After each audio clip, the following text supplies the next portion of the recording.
Welcome to Living Free in Truth podcast, where we look at biblical truth in today's culture. I have Patrick Robinson as our guest today. I am very excited to hear the stories that he has with his personal experience related to the New Age. He is the youth pastor at Vineyard Community Church in Overland Park. So welcome, Patrick. Thanks for having me. Yeah. We definitely spent a lot of time trying to get this looking nice, but fingers crossed. Anything has to be better than the last one. Yeah. Well, would you like to tell us a little bit about yourself for listeners who might not know you, like your background? Yeah, I won't go through the whole thing. Yeah, that would be a whole Maybe other last episode. 10 years. No, I don't know. So I'm currently youth pastor here at Vineyard. Okay. It's a new endeavor ministry-wise for me. Been doing this for about a year and a half. Prior to that, it's like 10 years in worship ministry, different pastoral roles, longtime musician. Nice. Father of two, husband of one, only one. Yes, not like the Mormons. Yeah. So yeah, that's kind of me in a nutshell. Okay, and what led you down the ministry path? I mean, that's Yeah. a very specific calling. Yeah, so I didn't really grow up in the church. Kind of was just really into music through high school years, wanted that to be my career. Mm-hmm. Right out of high school, toured a lot, did the music thing. Had a brief youth group experience Mm-hmm. in 8th, 9th grade. Actually here in this building, it was a different church. Oh, But in this wow. building, so it's kind of cool to come full circle and That's be ministering amazing. to young people here now, the same way I was ministered to. Okay. So didn't have a falling away experience or anything, just cared more about music than anything else and kind of got my priorities out of whack. But, and then, when I was about 22, came back to church. My wife and I came back. It was a return for her. It was a first time experience to we encountered the Lord in really beautiful ways. And it just got to the point of okay, we can't ignore this anymore. We got to go be in community and find a way to live this life out that's becoming so appealing and so enticing to us. And so came back to church, was kind of really confused about church life, didn't really understand it outside of okay, we're going to go to church, we'll hear a teaching. Mm-hmm. The ironic part is that I was still kind of in a, kind of an arrogant phase as a musician. And so showed up to church, didn't get worship music at all. Didn't understand it at all.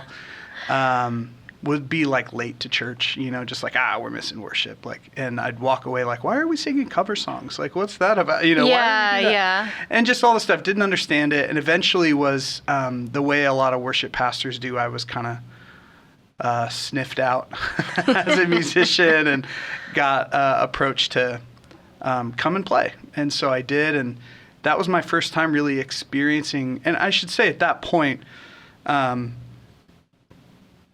we were very much practical followers. I mean, it was the gospel in the kingdom looks like this. And so we would we would do that. Mm-hmm. Jesus loves sitting down with people around a table and being with them. Well, cool. We're going to open up our house and have whoever wants to come for dinner and just hang out. So we were really invested. It was the worship piece that I didn't really understand. And I think playing bass or something one weekend. Yeah. And experienced the presence of God in worship, and that was really disruptive to me. And I was I think I kind of get it, And with over the next year, just falling deeper and deeper in love with Jesus, I felt what was one of the most profound experiences of hearing the voice of God. Wow. Call me into ministry, specifically through the vein of music, which I never knew was a thing. I didn't know that was an option. And so started kind of doing some training and an internship kind of residency thing at the church we were at. Mm-hmm. Ironically partnering with youth ministry too and doing worship and learning a lot, and then eventually just kind of went from there into pastoral ministry. Helped plant a church in the inner city of Kansas City. Did that for a little while. Spent the bulk of my time at a church in Olathe, And so did that, and now I'm here doing something totally different. Wow. Different in a way. I've always been youth adjacent. Right. But just because I love working with young people, I love providing a discipleship pathway to young people. I think it's really important, and I really enjoy it. Wow. I mean, to people listening, it could sound like the dream. You're like touring, you're doing music full time when you're young, but then there was a draw for you coming in, and maybe kind of paint a picture for us of where were you at, and maybe set the stage for that story that you were sharing with me maybe a week or two that made me think, oh man, I got to have Patrick on this show. Yeah. Well, so like I mentioned, coming to church in my early 20s was a return for me. Okay. Not so much a return to church as I didn't have a super robust church experience growing up. But what was happening in that time over the 10 years prior to that, so from the time I was 10 or 11 or 12, I was being kind of mentored and counseled by this woman that my mom had just taken me to just to receive some counseling. There was some painful stuff going on in our family and in our life, and this woman was referred to my mom, and so we started, and what I didn't have an understanding of at the time is this woman was immensely in love with Jesus, and immensely just so spirit-filled. And so my teenage years, while I was still kind of wrestling with what faith was or whether I wanted it at all, what was really constant for me that I couldn't ignore was the spiritual. Because so in sessions with this, who's a family friend, but at the time just this woman who's kind of counseling and guiding me through these various kind of seasons of my life, things like the prophetic, healing, deliverance, all of these what we would see as more like charismatic ministries were just very normal to me. Right. I didn't know that there was a group of believers kind of assigned to that belief structure. Okay. That there were people who follow Jesus who maybe didn't really dabble in that stuff. To me, my whole introduction to Jesus and the Spirit was through this woman, you know. So very normal to me. I didn't think that it was anything super extravagant or special. It was like just it wasn't a fringe belief. You didn't understand the controversy. It was just, oh, God is real, and He loves me and does these things and does them for other people and works through people. And that was just a really profoundly shaping experience in my life. And even so, or especially so, because it wasn't like these experiences were leading me to follow Jesus exclusively. Like I was still very confused spiritually through a lot of those formative years of high school, even into early adulthood.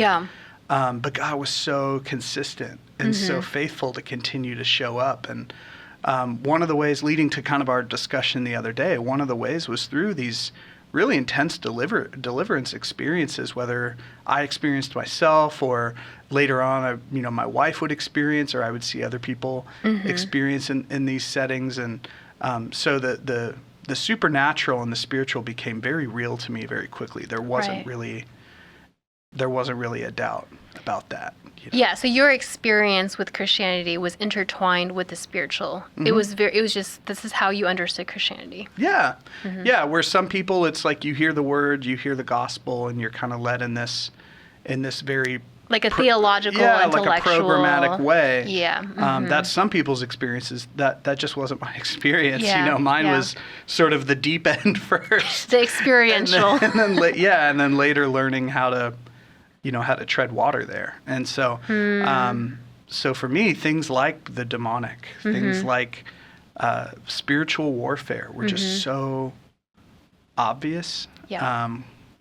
And leading to kind of our discussion we had the other day that you're referencing, there were just, because of that, I had a translation or I had an interpretation of supernatural experiences that everybody has. I mean, people have them all the time, but I had this interpretation of it and maybe more experience into it than some might have.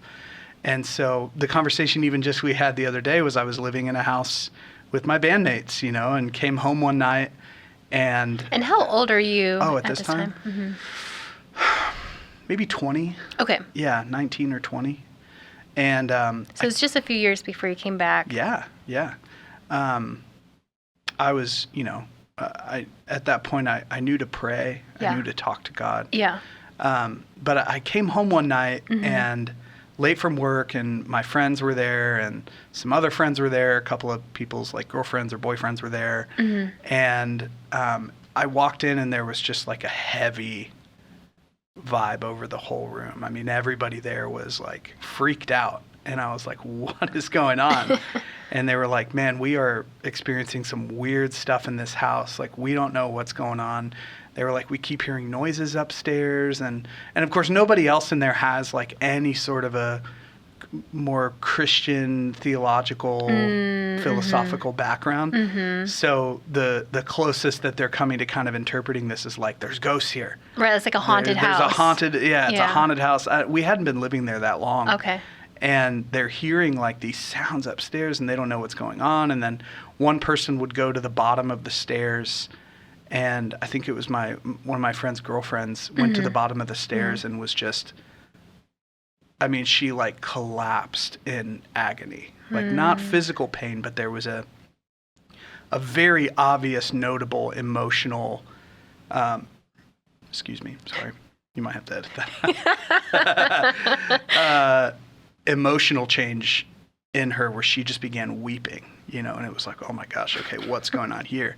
Another person goes up, similar thing, just like, and then the second person who walks up is like, oh, I feel like I can't breathe. I don't know what's going on. I feel like I can't breathe. And so finally, a few of us decide we're going to go upstairs and figure out what's going on. Yeah. Some of us are like, oh, it's probably a cat or whatever. You know, we go up, can't figure out what's going on, and we kind of go into the bedroom of where we would, that we were directly below listening to all of this. And first my friend walked in and all of a sudden was like, I feel like I'm being strangled. Like, it's hard to breathe. I don't know what's going on. I don't know what's going on. And we all walked in, and it was just heavy, just that spiritual, like so spiritual, but also so tangible kind of weight that's just in the room. Yeah. And we were like, man, what is going on? And so we leave the room, and I did the only thing I knew to do at that point, which was call my grandma. And I called my grandma because my grandma, at that point, was one of the few people I knew who were accessible, who obviously has a very like discerning spirit, who is just very attached to the supernatural. Followed Jesus, was a believer, and so I called her, and this was like 2 a.m, and we're in Kansas City, they're in Topeka, an hour away, and I called her, I was like, hey, this thing's happening, and I don't know what to do. Yeah. She goes, okay, I'll be there at like 6:30. I think she slept a few, just like great grandma. Yeah. Awesome grandma move, and slept a few more hours and then drove to Kansas City, and walked in, and it's almost like a doctor with a house call, walked in like, okay, what's going on? Like, let's figure it out. Yeah. And we told her what was going on, and she walked upstairs, walked into this bedroom, and we hadn't told her what we experienced in the bedroom. Okay. But she walks into this bedroom, and she's like, I feel a suffocating sensation. It's hard to breathe. There's definitely something going on here. We don't know what's going on.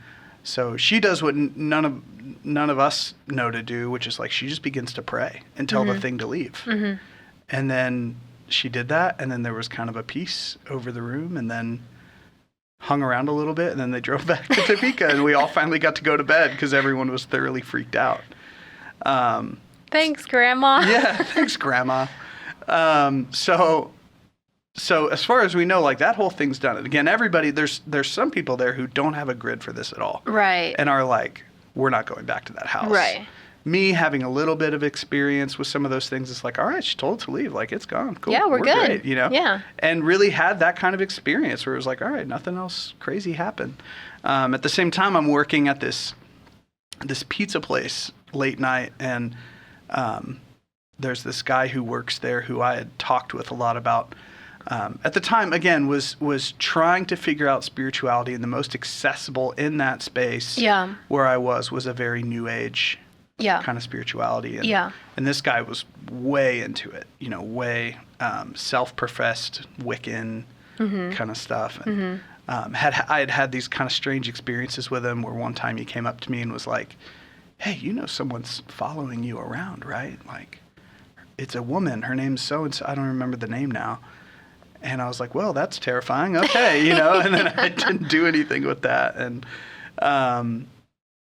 so anyway, I bring that guy into the story because, I don't know, later that week, maybe a week later, we were having some friends over. And again, a lot of us worked super late at night, so it was kind of whoever was around. And this guy was a part of that group. And so we were all hanging out at our house. And the bedroom that I mentioned earlier in the story was the only way we had to get out onto a part of the roof that some of us would kind of go out and hang out on. And so we have to go through this bedroom, and we go in, and he's in waiting to kind of climb through the window, and looks up and sees, and we had seen this before but didn't think anything of it.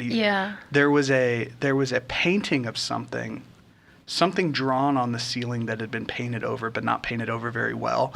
And so there were just remnants of whatever this thing drawn on the ceiling was, and he looks up and he goes, oh, that's a portal, or something like that. He had a specific name for it that I can't remember now, but he goes on to tell us how this shape, this kind of structure painted into the ceiling, was essentially kind of intended as like a summoning, like a portal kind of thing that people would draw in order to welcome spirits into the house, into the place. And we were like, oh, that's crazy, And he knew this because he was Wiccan and had an understanding of because to him it was just like, this is what you do. I mean, he was able to tell us like where the symbol came from, and it had almost this look. I'm not going to say it is specifically, but it had almost a look of like a Fibonacci symbol spiral kind of deal. I don't think that's exactly what it was, but that's the closest. Sacred geometry. Kind of, it was definitely something like that. And so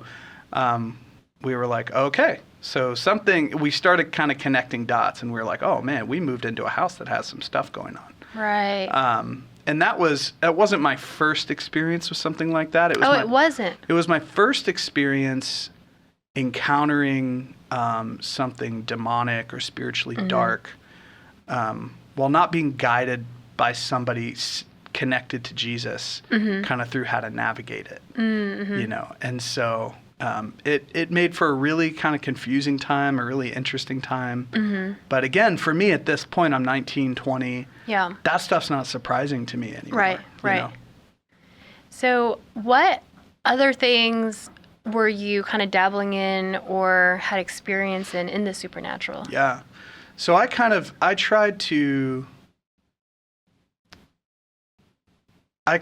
ascribed, I wouldn't have had language for this at the time, but I kind of subscribed to a pantheistic sort of very typical New Age spirituality, taking wisdom from Buddhism or Taoism or, kind of all of it. Was reading books on like reincarnation, of someone experiencing like heaven. That was sort of like, again, without understanding or language at the time, was sort of a universalistic kind of like like all paths lead to God. All paths lead to God. We can draw from the wisdom of all these Christianity doesn't really capture God well.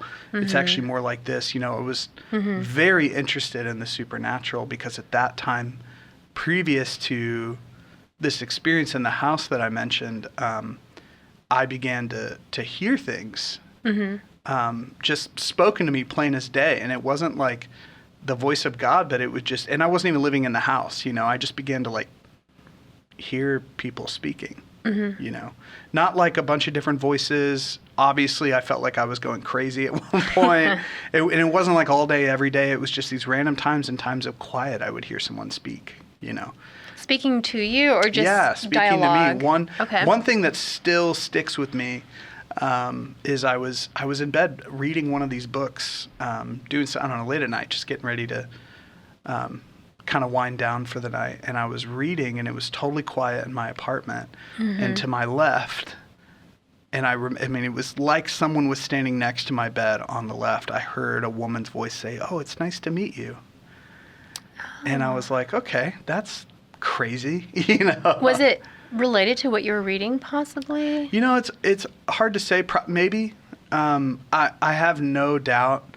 And because I had experience with some deliverance from certain things that I had welcomed into my life later on, I have no doubt that I had left a lot of space open for lots of things to kind of come in and mess around a little bit in my life or in my space, you know. I wonder if that's similar to that coworker at the pizza place who saw like a female figure, if that was kind of connected. Yeah, could have been. So I thought about that. Yeah. Yeah. And so, and I was super into a lot of the pendulums or little, I think that's what they're called, pendulums. Yeah, like tell me about that. You were crystals, talking about that. you know, things like that. Yeah. Like just discernment tools like, oh, should I do this or should I do this? You let the pendulum kind of swing, and this way means yes, this way means no, whatever. Certain crystals to bring about certain energy, chakra healing, chakra like measuring. So kind of, and again, at that point, I didn't, I've learned more now in the last 10, 15 years that score is not the right word, but I have an ear for the prophetic. And there's something about the way God has made me that it's... Yeah, the gifts of God are irrevocable. Yeah, right? Yeah. And so I had an ear, I had a sense of discernment into the spiritual that was heightened for whatever reason in my life. And so that was obviously at work at that time, I think, because I was so open to it, but I was too open to everything. Yeah. You know, if that makes sense. So yeah, I did an episode on crystal healing and just kind of talking about some of the philosophies and energies and how people use it for divination, even with muscle testing. Would you be able to kind of explain how you were using it, like maybe give a situation or a scenario and how that would play out? Yeah. So one instance when I was really into like chakras, stuff like that, I learned a skill through somebody who had been practicing like Reiki and different things like that. They had taught me this exercise to sort of measure a person's chakra health in their body by having them lay down and you run your hands over their body in the various places that they're obviously not touching them, but just sort of hovering over their body. Right. And measuring the health of their chakra and sort of stopping when you had a sense of like, oh, this one feels dead or this one feels particularly alive, you know, or wounded or something like that. Right. And so a friend of mine who were just really interested in that stuff, like had decided, oh, okay, let's do this to each other and see what comes up with. Yeah. And so I remember one particular time kind of running my hands, you know, a few inches above my friend's body, and he's laying on the couch, and I get to a place kind of in his stomach, and I'm like, something's there. Like, let's figure out what that is. Right. And so started to look it up. And in that moment, I felt,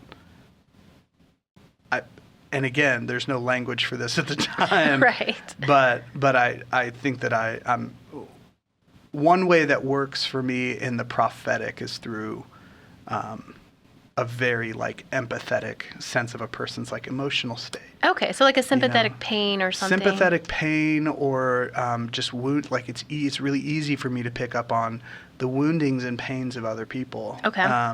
And so stopped at this place and went, yeah, this one's messed up. Here's why, and began to explain. And my friend and I, we were really good friends, but there was stuff that I was downloading and giving to him that we had never shared before. Right. You know, and so that was sort of further confirmation that, oh, this stuff works. Cool. Let's keep doing it. Right. You know, stuff that now in my life, those sort of sensitivities that God has gifted me are used for him. But at the time, we're sort of it was fair game to anybody, spiritually speaking. Right. To use, yeah. And just to clarify, were you using crystals too, or was that Reiki? Not at that point, okay. No, yeah. Okay. This was, just Reiki, I guess, yeah. Yeah, I mean, a lot of times people will wonder, like, hey, it works, like, there's a word of knowledge, but, you know, we see in Acts 19, the spirit of divination in the slave girl, that wasn't operating from Holy Spirit. So when Paul cast them out and she could no longer tell fortunes, her owners were very angry because she could no longer make the money, right? So there is real power and real knowledge. And when I say real, it's counterfeit because it's not from Holy Spirit, and the enemy's trying to steal, kill, devour, destroy, lead us away from God, lead us into rebellion. But you got a taste for, I mean, I wonder if it was like exhilarating, almost like, oh my goodness, like here's a key to unlock all this secret knowledge, like this esoteric, Gnostic kind of a pathway or something. Yeah, it was. It felt very empowering, specifically because at that point in my life, I was going through a lot of pain. There had been a lot of traumatic experiences at that point that I was looking for relief and deliverance from, you know, and so kind of putting it all together, it was like, well, I know that the spiritual is real. I know that there's an avenue into freedom or relief from the pain that I'm experiencing. Let's see what works, you know? And so, it very much was at the time, because now I have really solid experiences to lean on of the Lord, of Jesus coming and ministering to me and delivering me and freeing me from certain things, and knowing that the peace and the joy that comes from that is so much better than whatever this kind of half-true counterfeit thing was then. Right. Yeah. You were talking earlier about how you had let a lot of things get in. Would you maybe want to share maybe some areas or categories where there's access points, or just like, I'm wondering for the people who are listening, maybe there's some who can identify with your story and they're like, yes, new age to Jesus, like we're good. And there might be some that are just curious or open to spirituality, may have experienced it on this side. So yeah, would you maybe speak a little on that? Yeah, any language I have for this, or any philosophy or pathway I have for this, has been rooted more in like my educational background in psychology, pastoral ministry as a counselor to people, things like that. And then a lot of my own personal experience of recognizing how deceptive the enemy is for us, especially in times of deep pain. Right. Especially in times of trauma, of loss, where essentially it's, and you've probably heard this before, other people have probably heard this before, but there is lots that could be said about the way that the enemy meets us in pain and provides a lie or a deceptive interpretation of that pain and gets us to agree with it. Right. So if you're a person who your father abandoned you, well, that's immensely painful, especially as a child. And then this deceiver figure, this spiritual deceiver and tempter, enters the picture and says, well, he left you because you're not good enough. He left you because you were too much, or he left you because you weren't enough. Whatever that is, that sort of temptation, that sort of accusation, probably will never stop in our lives, right? That voice is constantly looking to interject these little false interpretations of the pain we experience in our lives. The point of entry for so much spiritual assault and attack in our lives is when we decide to go, yeah, that's true. I'm not enough, or I am too much, or this person left or did this thing because you did this, and really it was your fault. You know? And then what happens is, not always so much, in my experience, is not always so much a demonic sort of possession, or a demonic sort of really physically manifested demonic encounter or experience, or dark spiritual encounter or experience. It's just we then begin to operate out of those lies that we've agreed with, and begin to agree more so with that figure who's deceiving us, and how to interpret the wounds and pain of our life. I think suffering in our life is so pervasive. It's guaranteed. Yeah. You know, Jesus tells us that. Yeah. That we will have suffering in our life. Yeah. And so it's something that is always on the table for the enemy to use because it's such a reliable avenue for him to deceive and disrupt our lives in Jesus. You know, so for me, that's probably one of the most obvious, but also one of the most consistent things that I see in a person's life who may have some nasty experiences with the spiritual, that maybe do eventually result in a sort of manifestation of a demonic presence, right? Like in their body or in their heart. But I think most of the time his tactics are so subversive. Yeah. His tactics are so subtle. We don't have to be possessed demonically for his deceit to actually bear fruit in our lives. It really begins with so many of those agreements that we make in times of pain. Yeah, I did a few episodes before this, an episode on processing pain, just biblical ways, because I was noticing as I'm hearing these stories of people who are in the New Age and their stories of trauma, their stories of pain, and just natural disappointments in life, things that happen that maybe we were responsible for and it affected us negatively, or things that happened to us that we had no control over. And the reality is that the enemy doesn't play fair, and he's also very legalistic at the same time. So if he can get that access through a place where we're vulnerable, like let's say, you know, in animal world, there's like a herd of gazelles or whatever, and there's one wounded, he's going to go after the one that's already in pain and, you know, get his talons in. And then when we agree with the lie, again, the enemy is not very creative. So it's the same, because sometimes, a lot of times when you boil it down to the root origin, it's the same, like, I'm not good enough, it was my fault, I deserved it, I don't want to be a burden. Or, you know, sometimes, oh, well, they didn't want me, I'm not good enough, well, I don't need them anyway, you know. And then it just becomes this progression that we strengthen in our mind just through the pathways in our head, and then it just becomes this place where the enemy has access to just keep giving us lies that we keep agreeing with, and then we behave and act based on that. Yeah. And it's a total lie. Yeah. And I don't consider someone who is, and I don't think you do either, but I think it's important for me to say, I don't consider someone who's dabbling with New Age spirituality to be an enemy, you know, like a bad person. Because of my own experience, it really is sort of the C.S. Lewis would call like the problem of pain. Yeah. You know, the reason why I think pain is so often that conduit for the falsely spiritual or the dark or deceptively spiritual. Yeah. Is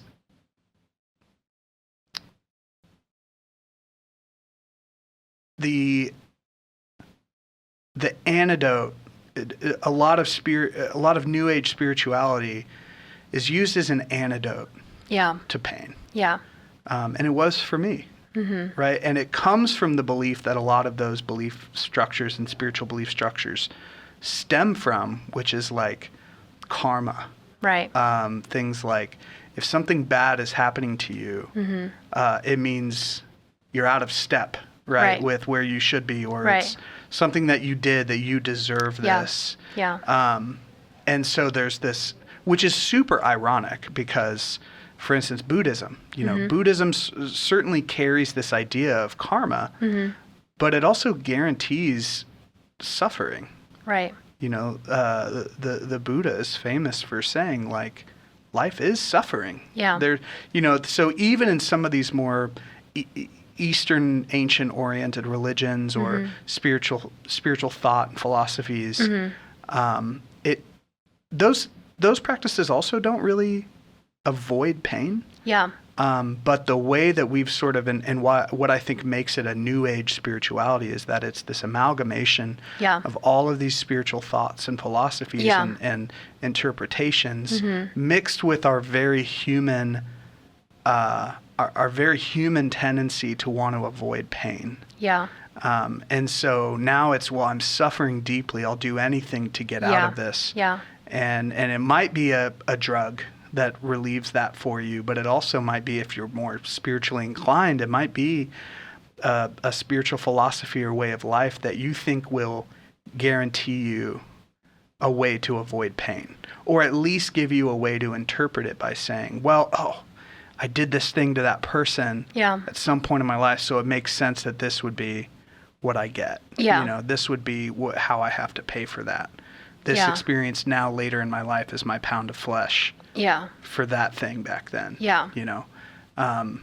And one of the harder but more liberating things of the gospel for me is recognizing suffering and hard things in my life are guaranteed. It's something that I talk to my students about, something that I talk to a lot of people that I am teaching to or discipling or guiding through life with Jesus.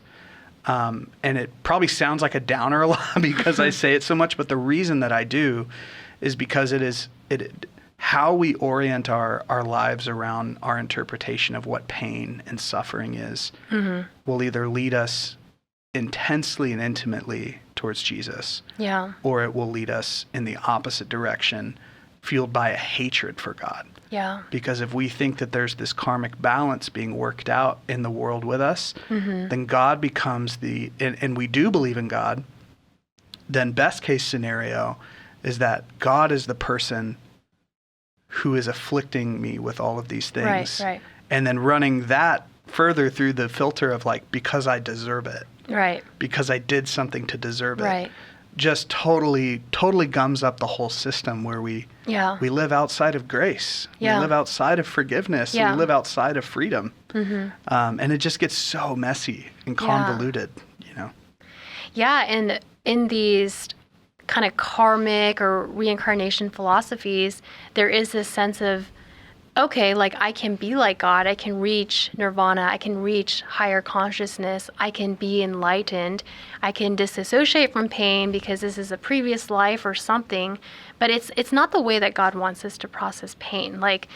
In Hebrews, it says we come boldly to the throne of grace, right? In Zechariah 3, the enemy is trying to accuse Joshua the high priest, who was in compromise, but the Lord spoke the Lord's truth. Sometimes there's a difference between, the gravity of our condition, but the truth of God's redeeming power is higher than that fact, if you will. And we know that Jesus says, "Come to me, all who are weary, and I will give you rest." In 1 Peter, it says, cast your anxieties to God because God cares for you. In Isaiah 61, it says, he comes to just bring liberty to the captives. And a lot of times this pain is bondage, but there is an ordained way. God wants us to give him the pain. It's this great exchange. And, I talk about this more in depth in the processing pain episode, but the reality is God wants us to be healed and to be free. Again, the name of this podcast is Jesus is the life, the truth, and the way. And the truth sets us free from bondage, from physical illness, from emotional healing, not from circumstance, as you're saying. We are promised trials and tribulations. Jesus is a man of sorrows and well acquainted with grief, right? And it's hard because the nature of suffering is a philosophical question that has just persisted because we want out. We want to self-medicate, to avoid, to numb out.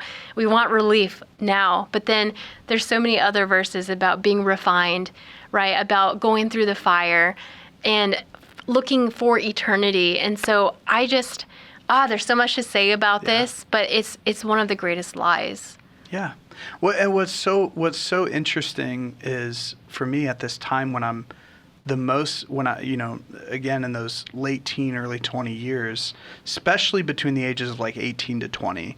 Again, I mentioned I was going through pretty severe amount of pain and I felt like my whole world had been turned upside down by some of these experiences. Yeah. And I began to disassociate heavily. Right. To where most of my day-to-day life was spent sort of in a very like experiential way, like hovering over my body. Yeah.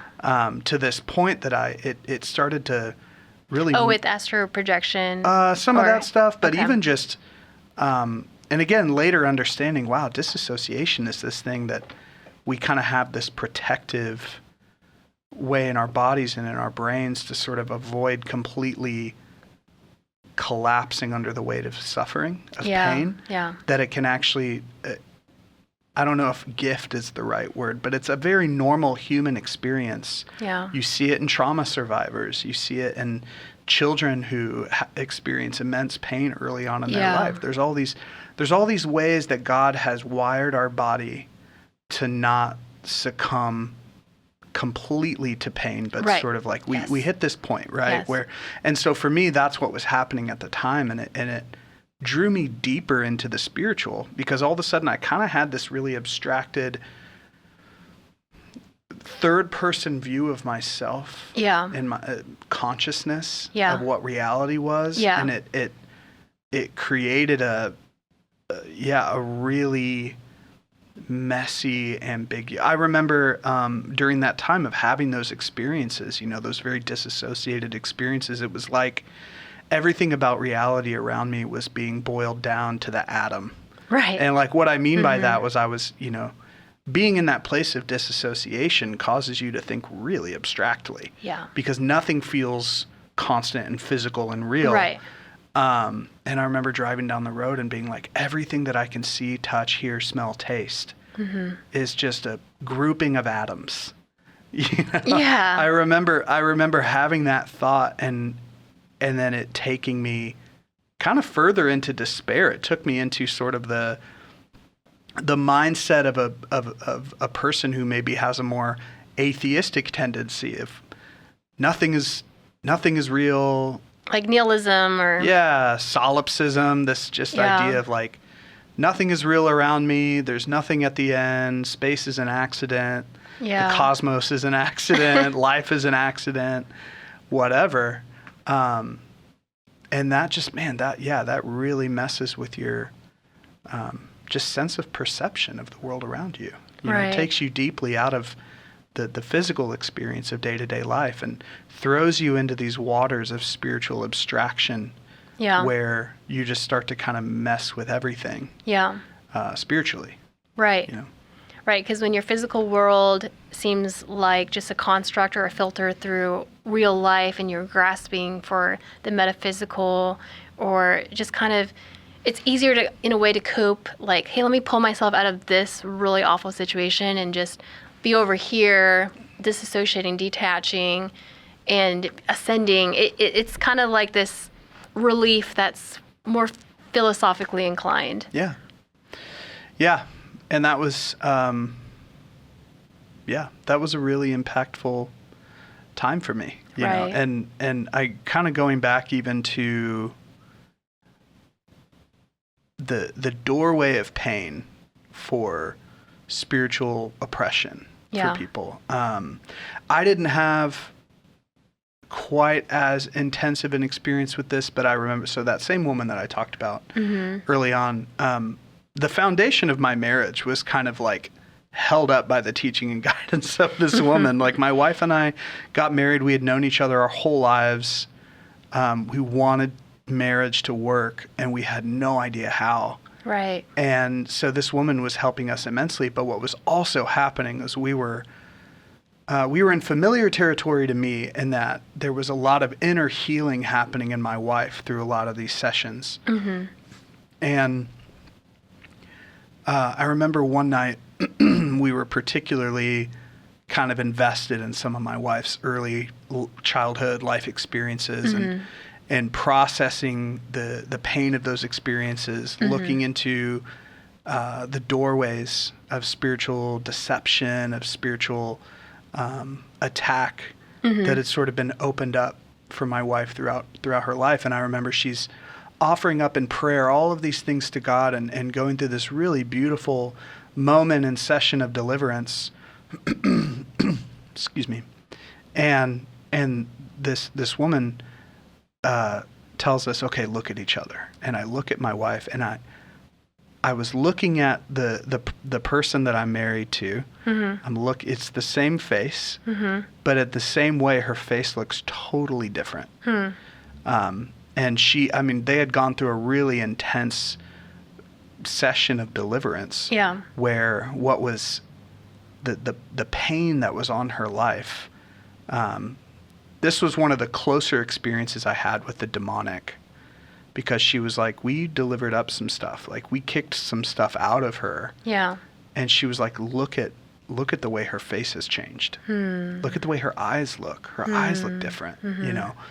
And starting to realize, man, this stuff like really takes root and doesn't just affect us intellectually or emotionally or philosophically. It impacts us physically. Right. That's a really crucial thing that I think a lot of attention should be paid to. Yeah. You know?